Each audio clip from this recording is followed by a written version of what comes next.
जय श्री हरि विष्णु। प्रिय श्रोताओं, आप सभी को विजया एकादशी की हार्दिक शुभकामनाएं। विजया एकादशी जिसका पालन स्वयं मर्यादा पुरुषोत्तम भगवान श्री राम ने किया, जो भगवान संपूर्ण जगत के नियंता है, जिन्हें कोई नियम बांध नहीं सकता। वे भी जब धर्म और भक्ति का आदर्श स्थापित करने हेतु उपवास धारण करते हैं, तो समझ लेना चाहिए कि यह व्रत केवल फलदायी ही नहीं अपितु मोक्षदायिनी भी है। कहते हैं कि जब लंका विजय का समय समीप आया, भक्ति, धर्म और कर्तव्य का संग्राम सामने था, तब श्री राम ने गुरुजनों से, ऋषि मुनियों से परामर्श होकर विजया एकादशी व्रत किया। यह केवल धर्म संबंध कार्य नहीं था, यह संकट से पार कराने वाला मार्ग, पाप और भय का नाश करने वाला साधन और विजय का दिव्य सूत्र था। उस पवित्र एकादशी के दिन श्री राम ने न केवल स्वयं उपवास रखा, बल्कि अपनी संपूर्ण सेना, वानर भक्तों और प्रजाजनों को भी इसी व्रत का पालन करने को कहा, क्योंकि भगवान का अभिप्राय केवल अपनी विजय नहीं अपितु संपूर्ण प्रजा का कल्याण था और जगत को यह संदेश देना था कि सत्य और धर्म पर चलने वाला जब उपवास, संयम और भक्ति का सहारा लेता है, तो उसके हेतु कोई भी असंभव कार्य नहीं रहता। विजया एकादशी के पुण्य प्रभाव से वानर सेना का भय मिटा, उनके मन में धैर्य बढ़ा और श्री राम के तेज में दिव्यता के साथ अदम्य पराक्रम भी जाग उठा। उस व्रत का फल यह हुआ कि अधर्म पर धर्म की विजय हुई, अहंकार पर विनय की विजय हुई और रावण जैसे दुरात्मा पर श्री राम की विजय हुई। इसीलिए इसे विजया एकादशी कहा गया, क्योंकि यह पराजित नहीं होने देती। जो भी भक्त इस व्रत को श्रद्धा से करता है, उसे संसारिक और आध्यात्मिक दोनों ही क्षेत्रों में विजय प्रदान होती है। और आज हम सब इसी कथा को श्रद्धा पूर्वक सुनने जा रहे हैं। संभव है कि इस शुभ श्रवण से भगवान श्री राम और श्री विष्णु भगवान का आशीष हम पर भी अवश्य बरसे। एकादशी का फल केवल उपवास या निराहार रहकर ही नहीं मिलता। यह फल तो तब भी मिलता है जब भाव से, भक्ति से, संयम से और संकल्प से हम कथा का श्रवण करते हैं। सभी व्रतों में एकादशी का व्रत सबसे प्राचीन माना जाता है। पद्म पुराण के अनुसार स्वयं श्री ब्रह्मा जी ने देवर्षि नारद जी को उपदेश देते हुए कहा था कि एकादशी महान पुण्य देने वाली होती है। कहा जाता है कि जो मनुष्य विजय एकादशी का व्रत करता है, उसके पितर और पूर्वज कुयोन को त्याग कर स्वर्ग लोक जाते हैं। साथ ही व्रती को हर कार्य में सफलता भी प्राप्त होती है और उसे पूर्व जन्म से लेकर इस जन्म के सभी पापों से मुक्ति मिलती है। त्रेता युग में मर्यादा पुरुषोत्तम श्री रामचंद्र जी को जब 14 वर्षों का वनवास हो गया, तब वे भाई लक्ष्मण और पत्नी सीता जी सहित पंचवटी में निवास करने लगे। वहां पर लंकापति रावण ने जब माता सीता का हरण किया, तब इस समाचार से भगवान श्री राम और भाई लक्ष्मण अत्यंत व्याकुल हुए और माता सीता की खोज में इधर उधर भटकने लगे। बहुत दुखी होकर घूमते घूमते जब वह अपनी आखिरी सांसें ले रहे जटायु के पास पहुंचे, तो जटायु ने माता सीता के बारे में पूरी कहानी बताकर अपने प्राण त्याग दिए। फिर कुछ आगे जाकर उनके सुग्रीव से भेंट हुई और उन्होंने बाली का वध किया। फिर हनुमान ने लंका में जाकर माता सीता का पता लगाया और उनसे श्री रामचंद्र जी और सुग्रीव की दोस्ती के बारे में सारी बातें बताई। फिर लंका से आकर वीर हनुमान ने भगवान राम से सारी बात बताई। तब भगवान श्री राम ने अपनी वानर सेना के साथ लंका पर चढ़ाई करने का निश्चय किया और लंका की ओर प्रस्थान किया।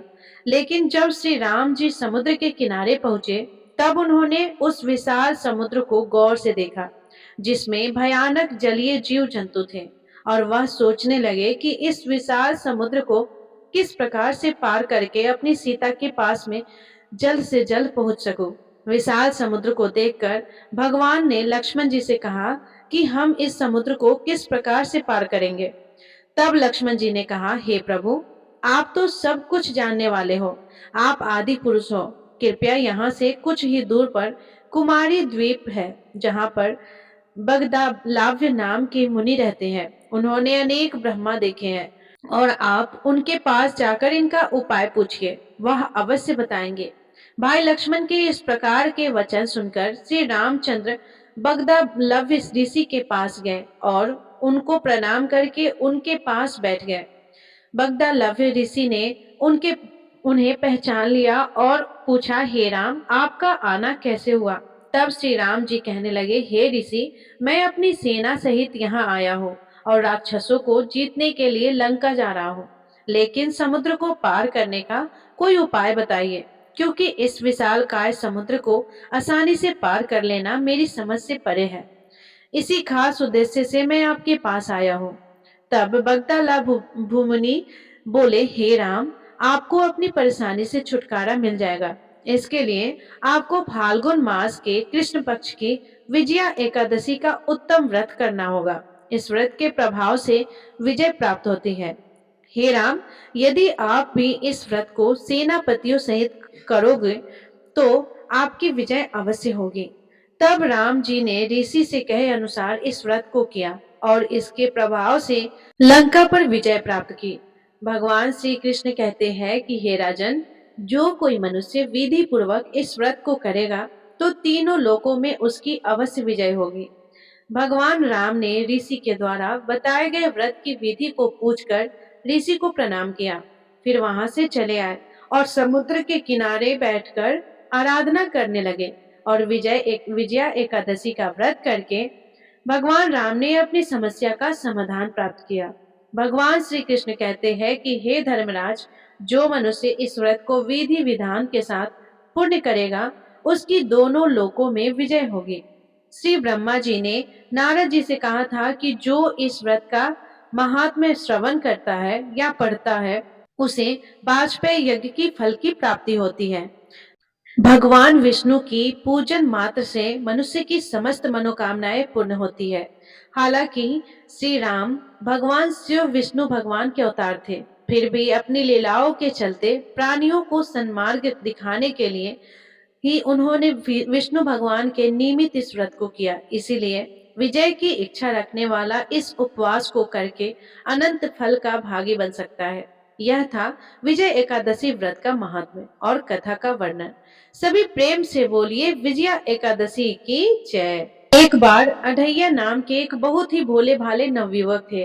उनका नाम अढ़ाई इसलिए पड़ा था क्योंकि उनका आहार यानी भोजन कम से कम 2.5 किलो का होता था। माता पिता की मृत्यु के बाद अब उन्हें 2.5 किलो आटे की रोटी खिलाने वाला कोई बचा ही नहीं था। अब जब भोजन की कमी पड़ने लगी तो वे एक आश्रम में गए और उन्होंने कहा कि हमें नौकरी पर रख लीजिए।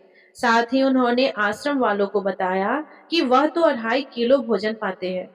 आश्रम वालों ने कहा कि वहां तो भंडार चलता है, तो 2.5 किलो भोजन की व्यवस्था तो हो ही जाएगी। अब उन्होंने अढ़ैया जी से पूछा कि आप क्या सेवा कर सकते हैं। तो अढ़ैया जी ने कहा, जो आप सेवा बताएंगे और सिखाएंगे मैं वो सब कर लूंगा। तो उन्हें गैया चराने की सेवा दे दी गई और उन्हें बताया गया कि वैष्णव सिद्धांत का पालन करते हुए आप जब गाय चराने जा रहे हो तब यहाँ से आटा और सब्जी साथ लेकर जाएं। जंगल में भोजन पकाए ठाकुर जी को भोग लगाकर फिर आप प्रसाद पाए। अढ़ैया जी कहने लगे, लेकिन हमें तो भोग लगाना आता ही नहीं है। अब आश्रम से उन्हें आज्ञा मिली कि जैसे ही भोग तैयार हो जाए तो भगवान को बुला लीजिएगा, वह भोग लगा लेंगे, उनके बाद आप प्रसाद पा सकते हैं। अब अढ़ैया जी गाय लेकर चराने के लिए गए तो साथ में उन्होंने गोबर के उपले बीन लिए और 2.5 किलो आटे की बाटी बना ली और आलू का भरता भी बना लिया। फिर कहने लगे कि गुरुदेव के ठाकुर आइए, भोग लगाइए। जो श्री राम बड़े बड़े ऋषि मुनियों की साधना से भी नहीं आते थे, वह उस भोले भाले भक्त के पुकारने पर स्वयं वहां पे आ गए। और अढ़ैया जी ने जब आंखें खोलकर देखा तो धनुष धारण किए हुए श्री राम सामने खड़े थे। अढ़ैया जी ने कहा, आप कौन हो? तब भगवान कहने लगे कि लोग हमें श्री राम कहते हैं। आपने ही तो कहा कि गुरुदेव के ठाकुर आइए और हम तुम्हारे गुरुदेव के ठाकुर ही हैं, तो हम आ गए। तब श्री राम ने कहा कि आलू के भरते की तो बड़ी अच्छी खुशबू आ रही है, हम भी तुम्हारे साथ खाएंगे। अढैया जी ने कहा, हमें तो लगा बस आपको भोग लगाना होता है, आप सच में खाते हैं क्या? तो श्री राम जी कहने लगे, हम सबका नहीं खाते, लेकिन आप जैसे भक्त जब पुकारते हैं तो हम उनका जरूर पाते हैं। अब अढैया जी तो बिल्कुल भोले भाले थे, कुछ भी नहीं जानते थे। इससे पहले ठाकुर जी की सेवा उन्होंने कभी भी नहीं की थी, ना कभी भोग लगाया था। अब भगवान जो बड़े बड़े मुनियों के ध्यान में भी नहीं आते थे, वह उस भोले भाले भक्त के सिर्फ एक बार बुलाने पर आ गए। राम जी कहने लगे कि आप आंखें बंद करिए तो हम आपको भोग पाएंगे। अढैया जी ने सोचा कि प्रभु बस एक या दो बाटी खाएंगे, चलो कोई बात नहीं, आज 2.5 किलो ना सही, थोड़ा कम ही सही, आज ऐसे ही गुजारा कर लेंगे। लेकिन प्रभु श्री राम ने तो सारी बाटी और सारा भरता खा लिया। अढैया जी ने आंखें खोली, देखा तो ना तो भरता था और ना ही बाटी थी, सब गायब हो गया था। तो कहने लगे, प्रभु क्या आज आप हमें भूखा रखेंगे?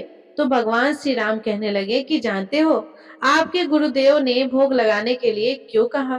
क्योंकि आज एकादशी है, इसीलिए उन्होंने आपको आटा दे दिया और कहा था कि आप खुद पका के भोग लगा लेना। अब वह आपको रोज आटा और सब्जी दे देंगे और आप पकाने के बाद हमें बुला लेना। तो अढैया जी ने पूछा, आप रोज आएंगे? तो श्री राम जी ने बोला कि आप रोज बुलाएंगे तो हम रोज आ जाएंगे। अब अढैया जी आश्रम पर जाकर अपने गुरुजी से बोले, गुरुजी, आज तो आपके ठाकुर जी आए थे और हमारी सारी बाटी खा गए। कल से हम 5 किलो आटा लेकर जाएंगे, 2.5 किलो आपके ठाकुर जी के लिए और 2.5 किलो हमारे खुद के लिए। यह सुनकर गुरुदेव जी को तो हंसी आ गई, सोचने लगे कि 2.5 किलो आटा भी इसके लिए कम पड़ने लगा। तो उन्होंने भंडारी से कहा कि पूछने की जरूरत नहीं है, यह जो भी मांगे इन्हें दे दीजिएगा। अगले दिन अढैया जी फिर से गाय लेकर जंगल पहुंचे। गायों को चराने के लिए छोड़ने के बाद उन्होंने चूल्हा तैयार किया, बाटी और भरता बनाया। पत्तल में भोजन परोस के उन्होंने आंखें बंद की और बोले, गुरुदेव जी के ठाकुर जी पधारिए। आंखें खोलकर देखा तो आज तो श्री राम जी के साथ सीता जी भी आई थी। अढैया जी ने पूछा, ये कौन है? तो श्री राम कहने लगे, यह तो हमारी अर्धांगिनी है। तो अढैया जी कहने लगे कि तो कल क्यों नहीं बताया कि आपकी कोई अर्धांगिनी भी है? क्या यह भी भोजन करेंगी हमारे साथ? अढैया जी ने पूछा तो प्रभु श्री राम कहने लगे, यह भी हमारे जितना ही पाती है। तब अढैया जी कहने लगे कि भोग लगाइए गुरुदेव के ठाकुर। उनके ऐसा कहते ही माता सीता और प्रभु श्री राम जी सारी बाटी खा गए। अब अढैया जी आश्रम में गए और गुरुदेव जी से कहने लगे कि गुरुदेव, कल से 7 किलो आटा लगेगा। आज आज तो आपके ठाकुर जी अपनी पत्नी को भी साथ लेकर आए थे। आश्रम में किसी को भी उनकी बातों पर विश्वास नहीं हो रहा था। उन्हें लगा कि शायद अढैया जी गायों को भी बाटी खिला देते होंगे। अब आज्ञा हुई कि उन्हें 7.5 किलो आटा दे दिया जाए। अगले दिन उन्हें बाटी बनाते बनाते दोपहर के 3 बज गए। पत्तल में परोसकर उन्होंने बोला, गुरुदेव के ठाकुर पधारो। इस बार श्री राम तो अपने साथ लखन जी और माता सीता जी दोनों को लेकर आए। अढैया जी ने फिर पूछा, आज ये कौन आ गए आपके साथ? श्री राम जी बोले, इन्हें नहीं जानते, ये तो हमारे छोटे भाई है। तो अढैया जी बोले, अगर आप पहले बता देते तो हम व्यवस्था करके आते। अब जितना भोजन मैंने बनाया है उतना तो हम सबके लिए कम पड़ जाएगा। तो श्री राम जी के ने लक्ष्मण जी से कहा कि बहुत सरल भक्त है, तुम नाराज मत होना। जब वे तीनों चले गए भोजन पाकर, तो अढैया जी ने पतलों में से जो जूठन बची थी वह खुद खा ली। आज उनको एक अद्भुत आनंद महसूस हुआ। अगले दिन वो फिर से आश्रम से 10 किलो आटा मांगने लगे। उन्होंने बताया कि गुरुदेव, आज तो आपके ठाकुर जी के साथ एक गोरे गोरे भाई भी आए थे। अब गुरुदेव जी सोच रहे थे कि भला इस भोले भाले भगत भगत को श्री राम, सीता जी और लखन जी का अनुभव कैसे हो सकता है। अढैया जी ने आज 10 किलो आटा लिया, जंगल गए, पार्टी बनाई और फिर बोले, गुरुदेव के ठाकुर पधारो। आज तो उन्होंने देखा कि आज तो साथ में विशाल गदा लिए हनुमान जी भी आ गए। अब उन्होंने राम जी से पूछा कि आज यह कौन है? तो श्री राम जी कहने लगे, यह तो हमारे प्रिय सेवक हनुमान जी है। तो अढैया जी कहने लगे, प्रभु अगर एक बार में ही बता देते कि आपके कुल में कितने लोग हैं तो हम उतने ही भोजन का इंतजाम करके आते। आप तो एक बार बता तो दीजिए कि कुल कितने लोग हैं, तो हम उतने ही भोजन का इंतजाम करके आएंगे। अब आप एक बार बता दो कि कुल कितने लोग हैं तो हम अपने गुरुजी से जाकर कह देंगे। यह सब बातें अढैया जी श्री राम जी से कह रहे थे। तब श्री राम जी ने हनुमान जी से कहा, गुस्सा मत करो, गुस्सा मत होना, यह बहुत ही निराला भक्त है हमारा। अब कोई बात नहीं, जितना भोजन था वह सभी का पावना था। तो अढैया जी ने सबसे कहा कि प्रसाद पाइए प्रभु। सबने प्रसाद पाया और जो बच गया था वह सब हनुमान जी ने खत्म कर दिया। आज फिर वापस जाकर अढैया जी ने गुरुदेव जी से कहा, गुरुदेव कल से तो आप मुझे 5 किलो आटा और दे दीजिएगा। आज तो आपके प्रभु के साथ एक विशाल सेवक भी आए थे। अढैया जी की बातें सुनकर गुरुदेव को आज बहुत रोमांच हुआ। उन्होंने सोचा कि क्या प्रभु सच में करुणा करके इस भक्त को दर्शन दे रहे हैं। उन्होंने सोचा कि अगली बार यह वापस आए तो मैं इसकी परीक्षा लूंगा। इस बार वह 15 किलो आटा लेकर गए, बाटी बनाई और फिर बोले, गुरुदेव के ठाकुर पधारो। अब राम जी पधारे, साथ में आज 2 और लोग भी थे। तो उन्होंने श्री राम से जी से पूछा, प्रभु अब यह कौन है? तो राम जी कहने लगे, यह तो हमारे 2 और भाई है, भरत और शत्रुघ्न। फिर से आज सबने प्रसाद पाया। अब अढैया जी वापस आश्रम में आ गए तो गुरुदेव से कहा, गुरुदेव कल से तो 20 किलो वाली आटे की बोरी ही दे दीजिएगा। अब आपके ठाकुर जी के साथ इतने और ठाकुर आते हैं कि वह तो सब कम पड़ जाता है, और आपके तो इतने ठाकुर हैं, फिर तो हम उनके लिए अब दिन भर भोग ही बनाएंगे। अब अगले दिन वह बहुत सारी व्यवस्था करके गए, आटे की बोरी भी लेकर गए, जंगल में ले जाकर गायों को चरने के लिए छोड़ दिया और एक पेड़ के नीचे सारी सामग्री रख दी। लेकिन आज उन्होंने कुछ भी नहीं पकाया और आवाज लगाई, गुरुदेव के ठाकुर पधारिए। अब प्रभु श्री राम आ गए। आए तो कहने लगे कि आज तो कुछ भी खुशबू नहीं आ रहा है, क्यों कुछ बनाया नहीं क्या? तो अढैया जी बोले, प्रभु आपके साथ तो आपकी पत्नी है, सेवक है, इतने दिन से आप हमारे हाथ का प्रसाद पा रहे हैं, आज हम आपके हाथ का पाना चाहते हैं। अब तो प्रभु ने सीता जी की तरफ देखा कि यह तो बहुत अलबेला भक्त है। सीता जी अनंत समर्थशाली है और सभी शक्तियों की स्वामिनी है। अढैया जी ने प्रभु से कहा, प्रभु हमने ना लकड़ी और ना ही उपला इकट्ठा किया है, आपके यह जो सेवक है इनसे कहिए यह भी तो कुछ कर ले। तो श्री राम जी ने हनुमान जी से उपला और लकड़ियां इकट्ठा करने को कहा, लक्ष्मण जी को चूल्हा जलाने को कहा और मैया सीता जी को भोजन पका रही थी। तब उन्होंने प्रभु से कहा कि आप भोजन बनाइए, तब तक हम गायों को इकट्ठा करके आते हैं। अब वह भागकर आश्रम में गए और गुरुदेव से बोले कि गुरुदेव आज तो हमने आपके ठाकुर के पूरे परिवार को फंसा लिया। आज तो सारे ठाकुर मिलकर रोटी और बाटी बना रहे हैं। गुरुदेव चलिए, जल्दी चलिए गुरुदेव, आपको शंका होती थी ना, आज आप उनके हाथ से बना भोजन ग्रहण कीजिएगा। अब गुरुदेव ने सोचा, यह तो पागल आदमी है। राम जी जो बड़े बड़े योगियों के ध्यान में भी नहीं आते, वह भला कैसे गवार आदमी जिसको कोई नाम तक जपना नहीं आता था, कोई ग्रंथ पढ़ना नहीं आता, उसके भला सामने कैसे आ सकते हैं। लेकिन उन्होंने सोचा कि भगवान के दयालुता पर तो संशय करना ही नहीं चाहिए, चलकर देख लेते हैं सच्चाई क्या है। गुरुदेव निरंतर भजन परायण थे, तो प्रभु के दर्शन के अधिकारी तो थे ही। अब जब वे वहां पहुंचे तो वहां तो पूरा का पूरा राम दरबार उपस्थित था। अब उन्होंने प्रभु के चरणों में प्रणाम किया और कहने लगे, प्रभु यह आपकी लीला समझ में नहीं आई। तब भगवान ने कहा कि देखो, जो ज्ञानी भक्त है मैं अत्यंत तर्क से के द्वारा भी उनकी पकड़ में नहीं आता। जो विद्वान है उनकी विद्वता मुझे नहीं छू सकती, लेकिन जो दीन है, जो भोले है, उनके सामने मैं अपनी दिव्यता और महानता को भूल जाता हूँ। देखो, तुम्हारे इस भक्त की आज्ञा पर हमारा पूरा परिवार इनकी सेवा में लगा हुआ है। ऐसा कहकर प्रभु श्री राम गुरुदेव जी और उनके भक्त अढ़ैया जी को दर्शन देकर कृतार्थ कर अपने परिवार सहित वहां से अंतर्ध्यान हो गए। तो अढ़ैया जी में कोई नाम जप या कोई पूजा पाठ की दिनचर्या तो थी ही नहीं, लेकिन उन्होंने अपने गुरुदेव की हर आज्ञा का पालन किया। गुरुदेव जी ने उनकी जैसी शिक्षा दी, उनका पालन उन्होंने सही से किया, तभी तो उन्हें इतनी आसानी से प्रभु मिल गए। तो हमें गुरु की आज्ञा का पालन तो अवश्य करना चाहिए, और हम सबके जीवन में कोई ना कोई गुरु तो अवश्य होनी चाहिए, क्योंकि वह गुरु ही होते हैं जो हमें सन्मार्ग पर चलने की शिक्षा देते हैं और हमारा मार्गदर्शन भी करते हैं।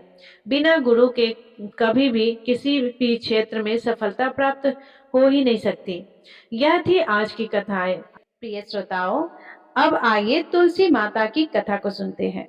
कहते हैं कि एकादशी के दिन तुलसी माता की कथा सुनने से ही एकादशी व्रत कथा पुण्य माना जाता है और सभी मनोकामनाओं की पूर्ति होती है।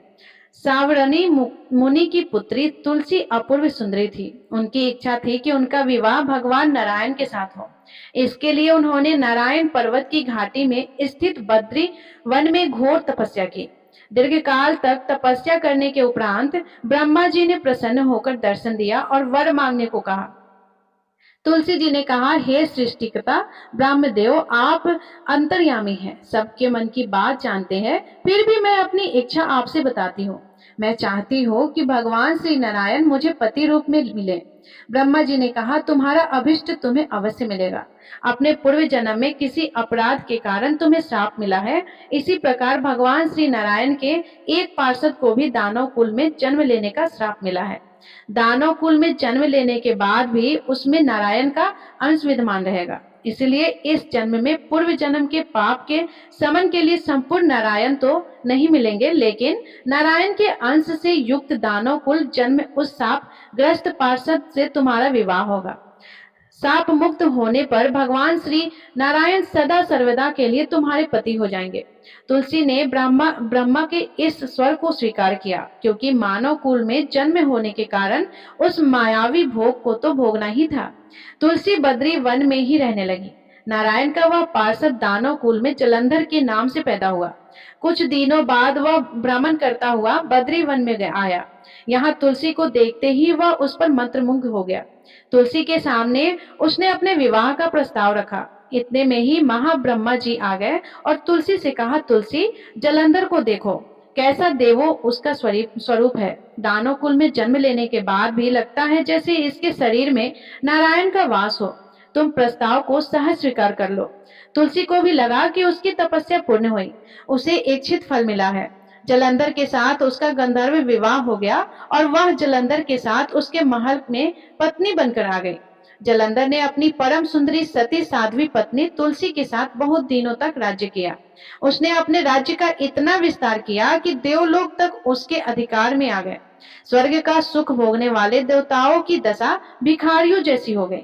जलंधर किसी को कष्ट नहीं देता था, पर अधिकार और राज्य छिन जाने से सारे देवता मिलकर ब्रह्मा, विष्णु और शिव जी की सभा में गए तथा अपनी विपत्ति सुनाई।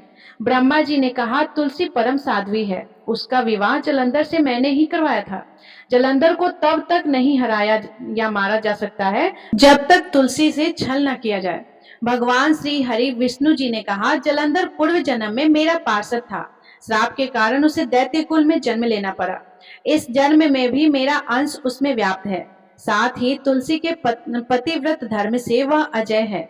फिर देवताओं की सहमति से भगवान शिव ने जलंधर के पास संदेश भेजा कि या तो वह देवताओं को राज्य लौटा दे या फिर उनसे युद्ध करे। जलंधर भगवान शंकर के पास पहुंचा। उसने कहा, देवा, आदिदेवा, आपके लिए देवताओं का पक्ष लेना उचित नहीं है। राज्य बढ़ाना हर राजा का कर्तव्य है। मैं किसी को दुखी नहीं कर रहा हूँ। देवताओं से कहिए कि वे मेरी प्रजा बनकर रहे।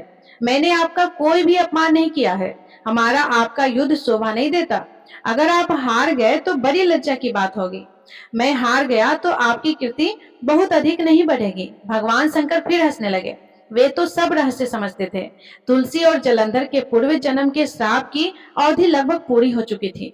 फिर शंकर जी बोले कि इसमें कृति और लज्जा की बात नहीं है, तुम देवों के राज्य लौटाकर उन्हें उनके पद का प्रतिष्ठित होने दो। युद्ध से बचने की यही एक उपाय है। जलंधर ने कहा, मैंने युद्ध के बल से देवलोक जीता है, कोई उसे युद्ध के द्वारा ही वापस ले सकता है। यह मेरा अंतिम उत्तर है। अब मैं जा रहा हूँ। ऐसा कहकर जलंधर चला गया। उसने अपनी पत्नी तुलसी को सारी बातें बताई और कहा, कर्म भोग सब काल सूत्र में बंधा है। जीवन में हर्ष शोक भय सुख दुख मंगल अमंगल काल के अधीन है। हम तो केवल निमित्त है।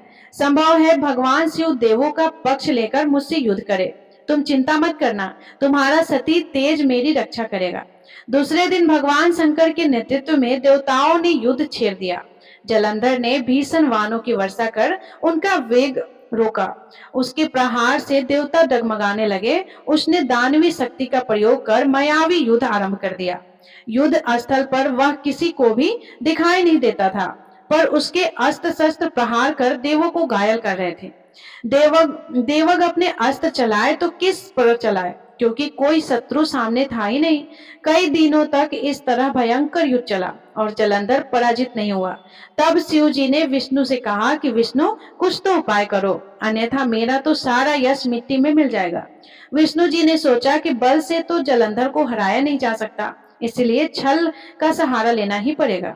उसने तुरंत अपना स्वरूप जलंधर जैसा बनाया और अस्त्र शस्त्र से सुसज्जित हो तुलसी जी के पास पहुंच गए और बोले, प्रिय, मैं युद्ध जीत गया। सारे देवता भगवान शंकर समेत मुझसे हार गए। इस खुशी में आओ, मैं तुम्हें अपने अंग से लगा लूं। पति को प्रत्यक्ष खड़ा देख तथा विजय का समाचार सुन वह दौड़कर मायावी जलंधर के गले से लिपट गई। इस प्रकार पति पत्नी दोनों ने आलिंगन हो खूब खुशी मनाई। पर पुरुष के साथ इस प्रकार व्यवहार से उसका सती तेज नष्ट हो गया। उसका सती तेज जो जलंधर की कवच के रूप में रक्षा कर रहा था, वह कवच नष्ट हो गया। जलंधर शक्तिहीन हो गया। यह जानते ही भगवान शंकर ने उस पर अपने त्रिशूल से प्रहार किया। त्रिशूल के लगते ही जलंधर जलकर भस्म हो गया। जलंधर के मरने को जानकर भगवान विष्णु अपने असली रूप में आ गए। सामने अपने पति जलंधर के स्थान पर भगवान विष्णु को खड़ा देख तुलसी बहुत विस्मित हुई। उसको पता लग गया कि स्वयं नारायण ने उनके साथ छल किया है। क्रोध में आकर तुलसी जी ने श्राप दिया और भगवान विष्णु से कहने लगी, एक सती स्त्री का सतीत्व भंग करने के अपराध में तुम हृदयहीन पत्थर हो जाओ। विष्णु जी ने तुलसी जी के श्राप को सिरोधार्य कर कहा, हे देवी, तुम्हारे तथा जलंधर के कल्याण के लिए मुझे ऐसा करना पड़ा। तुम दोनों को श्राप मुक्त करना था। तुम भी अब अपना शरीर त्याग कर तुलसी विरवा के रूप में जन्म लोगे और मेरी पूजा तुलसी दल से होगी। मैं शालिग्राम पत्थर बनूंगा। मेरे शीश पर तुम आदर से विराजमान होगी। तुम्हारे पति की हड्डियों के चूर्ण से शंख की उत्पत्ति होगी। उस शंख ध्वनि से देवताओं तथा मेरी पूजा आराधना होगी। जहाँ शंख ध्वनि होगी वहाँ मंगल में मैं विराजमान रहूंगा। तुमने पूर्व जन्म में बद्री वन में मुझे पाने के लिए बड़ी तपस्या की थी। अब अगले जन्म में मैं नारायण के रूप में बद्रीनाथ वन में स्थापित होऊंगा और मेरी पूजा अर्चना फल फूल से ना होकर तुम्हारी तुलसी दल से होगा। मेरे शीश पर विराजमान होकर तुम मुझसे भी ऊंचा पद प्राप्त करोगे। बोलिए श्री लक्ष्मी नारायण भगवान की जय। एकादशी माता की जय। बोलिए श्री तुलसी जी शालिग्राम जी की जय। प्रिय श्रोताओं, अब आइए सुनते हैं एकादशी माता की कथा। एक बूढ़ी माँ ने एक बार एकादशी का व्रत रखा। बड़ा ही भाव भक्ति से पूजा अर्चना की। उन्हें वृद्धावस्था में क्या बाधा थी, वे तो अपने पुत्र पौत्रों की सुख सुविधा के लिए व्रत रखने लगी थी। वे दिन भर तो जरा कठोर मन करके अपनी प्यास को रोकी रही। दिन में पूजा पाठ किया, कथा सुनी और पंडित जी को मिट्टी के पात्र में भरकर पानी और ऋतु फल दान में दिए। दोना भर के भूरा शक्कर वितरित किया। गर्मी के कारण बहुत बेचैन थी, इस कारण से बड़ी देर तक पानी में पड़ी रही और पानी के कुल्ला करती रही। अपना मुंह बार बार धोती। तब कहीं थोड़ा बहुत धैर्य बंध पाया। धूप तो तेज पड़ ही रही थी, इस कारण बार बार मुंह सूख रहा था। बूढ़ी माँ बहुत बेचैन हो रही थी, क्योंकि एक तो बुढ़ापा और दूसरे यह भयंकर गर्मी। वृद्धावस्था की स्थिति तो कुछ दूसरी ही प्रकार की होती है। जैसे तैसे रो धो के दिन कट पाया। अब पहाड़ सी रात सामने थी, उसका कटना बड़ा ही कठिन दिखाई दे रहा था। खटिया पर पड़े बुढ़िया माई को शांति नहीं मिल रही थी। और वे बार बार करवट बदल रही थी। अनेक बार वे बाहर जाती और भीतर आती। उन्हें घर के अंदर शांति नहीं थी। वे परी परी एकादशी माता का स्मरण करती रही। वे कहती रही कि हे एकादशी माता, आप मेरी लाज रखिएगा। आप ही मुझे शक्ति दीजिएगा जिससे मैं भली भांति आपका व्रत कर सकूं और यह पहाड़ सी रात शांतिपूर्वक व्यतीत हो सके। प्यास के कारण बूढ़ी माँ की बेचैनी तो बढ़ ही रही थी। उन्होंने धैर्य रखने का बहुत प्रयास किया, किंतु सहनशीलता की सीमा टूट गई और वे घबराकर एकदम चिल्ला पड़ी। बोली कि बचाओ बचाओ। अम्मा का चिल्लाना सुनकर परिवार भर के नर नारी, बच्चे और पड़ोसी एकत्रित होकर बूढ़ी अम्मा की खटिया के समीप पहुंच गए। सबने पूछा कि अम्मा जी, आपको क्या हुआ है? आप क्यों चिल्ला रही हो? आप इस वृद्धावस्था में यह कठिन व्रत क्यों कर रही है? अम्मा जी, शक्ति से ही भक्ति होती है। थोड़ी ही देर में वे फिर से बोली कि अरे, हमारे तो प्राण ही निकले जा रहे हैं। मेरी छाती पर ठंडे पानी का घड़ा रख दो। नातियों ने दादी की छाती पर ठंडे पानी का पात्र रख दिया। तब कहीं जाकर उन्हें थोड़ा बहुत आराम मिला और थोड़ी देर के लिए उन्होंने अपनी आंखें बंद कर ली। एकादशी माता ने सोचा कि यह बूढ़ी अम्मा तो बहुत ही कठोर है, जरा जाकर उसकी परीक्षा लेना चाहिए। वे आधी रात को मुर्गा बनकर देर लगाने लगे। मुर्गा की आवाज सुनकर दादी जल्दी से उठी और बाहर जाकर आसमान की ओर देखा, किंतु आसमान में कहीं उन्हें प्रातःकालीन तारा दिखाई नहीं दिया। वे सोचने लगी कि यह मुर्गा क्यों और कैसे बोल गया। उन्हें प्यास तो लग ही रही थी, थोड़ा बहुत उनका मन भी विचलित होने लगा, किंतु अंत में उन्होंने दृढ़ निश्चय किया कि अब मैं व्रत को पूर्ण करके ही छोड़ूंगी, चाहे भले ही मेरे प्राण निकल क्यों न जाए। यह सोचकर फिर वे खटिया पर शिथिल होकर लेट गई। थोड़ी ही देर में एकादशी माता ने उनकी फिर से परीक्षा लेनी चाहिए। एक छोटी सी बच्ची बालिका एक गिलास में शरबत लेकर उनके सिरहाने खड़ी हो गई और जोर से बोली कि दादी जी, सवेरा हो गया है, आप हाथ मुंह धोकर शरबत पी लीजिए। पहले तो शरबत का गिलास देकर उनका मन ललचा गया, लेकिन अचानक व्रत का स्मरण हो आया और उन्होंने सोचा कि मैं किसी भी प्रकार से अभी शरबत नहीं पी सकती हूँ, और वे शांति पूर्वक अपनी खटिया पर लेट गई। फिर थोड़ी ही देर में उन्हें ऐसा लगा जैसे किसी ने उन्हें पानी के कुएं में पटक दिया हो। वे बड़ी देर तक उस कुएं में हाथ पांव चलाती रही, किंतु उन्होंने अपने मुंह में पानी की एक बूंद भी नहीं जाने दिया और वे दृढ़ता पूर्वक अपने व्रत का पालन करती रही। थोड़ी ही देर में ना जाने कहां से सामने आग जलने लगी, जिससे भारी गर्मी बढ़ने लगी और प्यास के कारण प्राण निकलने लगे, किंतु बूढ़ी अम्मा का कुछ भी नहीं बिगाड़ पाया। वे जहां की तहां मुस्कुराती हुई सी बैठी रही। थोड़ी ही देर में बाहर प्रकाश दिखाई देने लगा। ऐसा लगा कि जैसे सवेरा हो गया हो। बूढ़ी अम्मा ने जब बाहर निकलकर देखा तो समझ गई कि अभी सवेरा होने में 3-4 घंटे की देरी है। यह जानकर वे शांति पूर्वक इधर उधर घूमने फिरने लगी। एकादशी माता यह बात अच्छी तरह से समझ गई कि यह बूढ़ी अम्मा किसी भी प्रकार से अपने व्रत से नहीं टल सकती। वे उनके सत्य व्रत को अच्छी तरह से समझ गई। सवेरा होते ही बूढ़ी अम्मा ने स्नान किया, भगवान का पूजन पाठ किया, एकादशी माता की कथा सुनी, ब्राह्मणों को दक्षिणा देकर भोजन कराया, तब कहीं उन्होंने जल ग्रहण किया। कन्याओं को भोजन कराने के बाद ही अम्मा ने स्वयं भोजन किया। उस श्रेष्ठ व्रत के प्रताप से बूढ़ी अम्मा की आयु में वृद्धि हो गई। उनका घर परिवार हरा भरा हो गया। घर में अब उनके कोई अभाव नहीं था। वे हर तरह के सुख साधनों से संपन्न हो गई।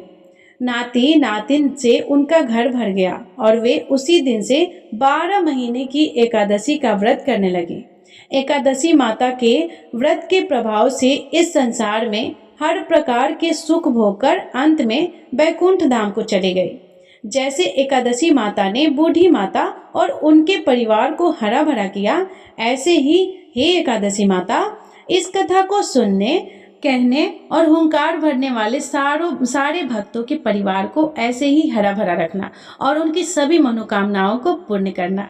बोलिए श्री लक्ष्मी नारायण भगवान की जय, माता तुलसी की जय, एकादशी माता की जय। तो प्रिय श्रोताओं, ये थी एकादशी व्रत की संपूर्ण कथा, तुलसी माता की कथा, एकादशी माता की कथा और इंद्रा एकादशी की कथा।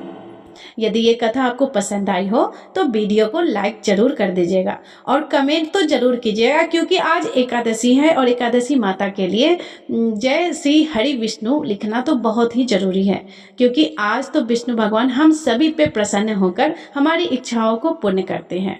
तो इसलिए आप कमेंट में जय श्री हरि विष्णु अवश्य लिखिएगा। और हमारे चैनल पे विष्णु भगवान की कथा, बृहस्पतिवार व्रत की कथा, शुक्रवार की कथा, मंगलवार की कथा, सभी कथाएं आपको हमारे चैनल पे सुनने को मिल जाएगा। और यदि आप चैनल पे नए होंगे तो चैनल को प्लीज़ सब्सक्राइब कर लीजिएगा और बेल आइकन बटन को प्रेस कर लीजिएगा, क्योंकि जब भी मैं कोई भी वीडियो अपलोड करूं तो सबसे पहले नोटिफिकेशन आपके पास जाए। धन्यवाद। राधे राधे। जय श्री कृष्ण।